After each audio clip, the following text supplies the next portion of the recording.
Hey, this is Doug from the Lead Pursuit Podcast. I'm back with your unboxing of Combined Arms. So, Combined Arms, as they say, the World War II campaign game, or the World War II campaign game that involves lots of other systems. You see, obviously, it's part of the bolt action system. The art styling on the box is really cool. It's kind of this cartoonish, graphic novel styling, using some of the same art from the previous bolt action series of games, from their books, from their expansions. And it shows on the back a lot of the components. You notice that it shows the green and the tan armies, as well as some gray structures. We'll talk about those a little bit later. Shows you the maps you get, the rules manual cards, all those kind of things. And of course the combination between collaboration between Riverhorse and Warlord Games on this one, as this is Alessio's project over at Riverhorse. So we'll be talking to him next week, and we'll have a few Easter eggs, shall we say, to talk about with the game. So let's go ahead and crack this thing open and see what it looks like. Packed for you by Andy. Well, I don't think it was Andy Chambers, but if this was personally packed by Andy Chambers, I'd be very excited, but I strangely don't believe it was him. But let's talk about what we've got here. So let's skip the cards. Let's talk about these sprues first. So you see there's a tan, a green, and a gray sprue, identical for obvious reasons, ease of production values, not having to do a separate, smaller sprue for some of the things you wouldn't need. And, it always gives you an option to represent one of the forces via a different color. But they come with your Blitz tokens. We'll talk about what those are used for in our game discussion. They come with air tokens, objective tokens. So when you seize an objective, you can then put your correct color on it. Ships, tanks, and infantry. And you see you only really have 3 of each. That's kind of a limiting factor for a good reason in the game. We'll talk about that, obviously, with the game expose, as we'll call it, talking through how the rules actually play out. So there's the green ones, pretty much identical, and the gray ones. Personally, I'll be using the gray as the axis, but no, you can't. You're supposed to use the color-coded ones. All right, there's a couple card decks. The Initiative card deck, let's talk about those first. We'll break those out, but they have a variety of cards that are designed for play during the game when you switch the initiative, or I should say you take them when you switch the initiative for play at various points during the game, and they have different ways of being used. So some are specific to the other Warlord games, such as Bolt Action, Blood Red Skies, Victory at Sea, Cruel Seas. Those are unique cards you can take in or put in or take out of the deck as you want. And then the smaller cards. So we'll talk about there's some specific things in here for objectives. There are also specific situation cards. There are resolution cards that you resolve immediately. We'll talk how those play out in the game, and I'll show you. And of course, in case you don't have dice, they've got some cheesy little dice. Actually, those are about the size of the dice from Snapshot from years ago. Orders board.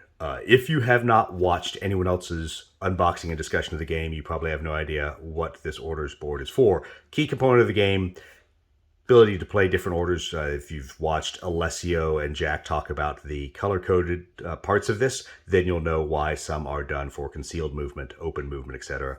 And kind of the centerpiece of the board, besides the operations board. Now this one really, I laugh that they call it the operations board.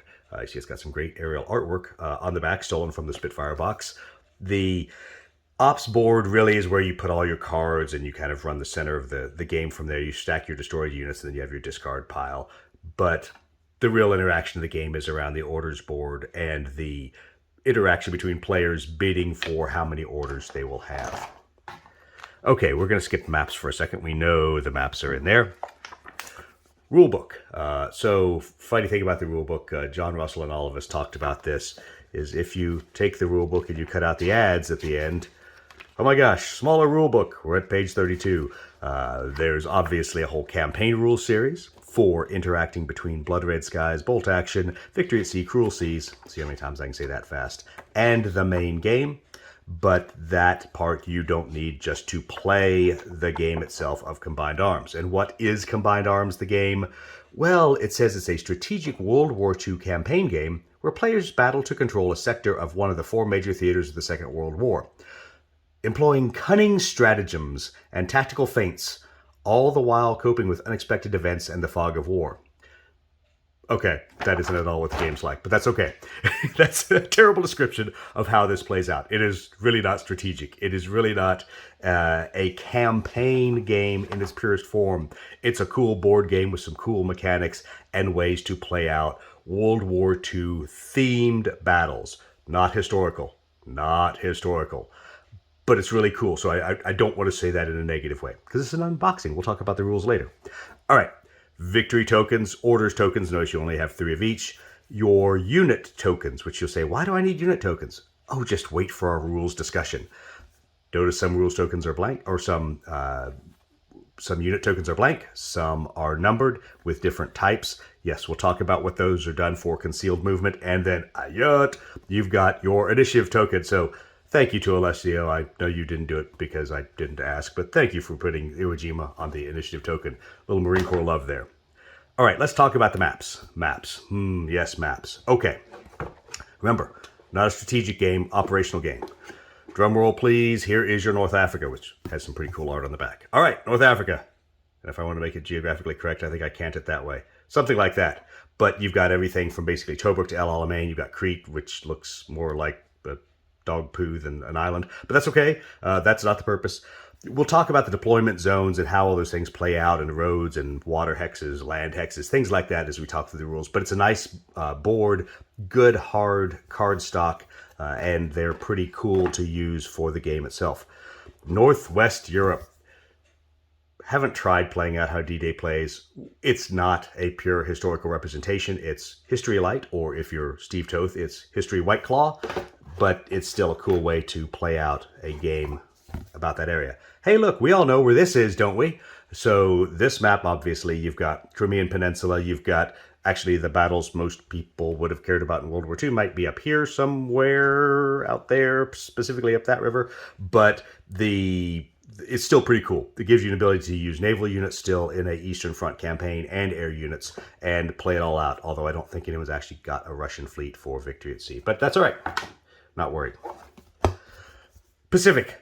Thank you, Guadalcanal. So this is pretty cool for me. I played this previously in the copy that John Russell sent me to evaluate. It's fun. It really didn't feel at all like Guadalcanal, but that's fine. It felt like the Japanese moving down and seizing some islands, the Americans moving in, fighting for those islands. So there were still, there's still a flavor of it. Obviously, the real flair of the World War II theme and feel is in the individual bolt action, Blood Red Skies, Victory at Sea, Cruel Seas, whatever games you play connected to this. But in the meantime, these are really nice boards. They're really easy to use. And the nice thing is they don't take up your entire dining room table. So if you are not like me and you do not have cats that will swat things off the edge of the table at the drop of a hat, you'll probably be able to leave yours set up. And you'll probably be able to have a gaming area that has this set up with some moves and go play the Blood Red Skies games, play whatever your bolt action game is that's decided by the roll of the dice, and then you come back and move your campaign tokens. So overall, I think it's a really good quality for the box and the components, which I'll be honest, was surprising to me. I was hoping they would not skimp, as Warlord has a tendency to sometimes do. And the nice thing is all this stuff worked out beautifully in plastic, which I'm going to make the plug right now, still makes me angry. That I've got plastic little airplanes here and refineries and power plants, and I don't have new plastic airplanes for Blood Red Skies. I have resin. Bendy resin. Resin with the wrong size holes. But you know what? Thanks, Andy, for packing all my stuff properly. Really appreciate it. Okay, that is the unboxing of Combined Arms. Quick overview. Obviously, we'll have some gameplay videos. I actually have a game scheduled today that we're going to play, hopefully, time permitting, a little bit of Combined Arms, a little bit of Blood Red Skies, a little bit of Victory at Sea, all put together in a Guadalcanal campaign. And hopefully I also won't lose. So please keep following our videos, like and subscribe, and we'll bring you the rest of the story here in the next few days.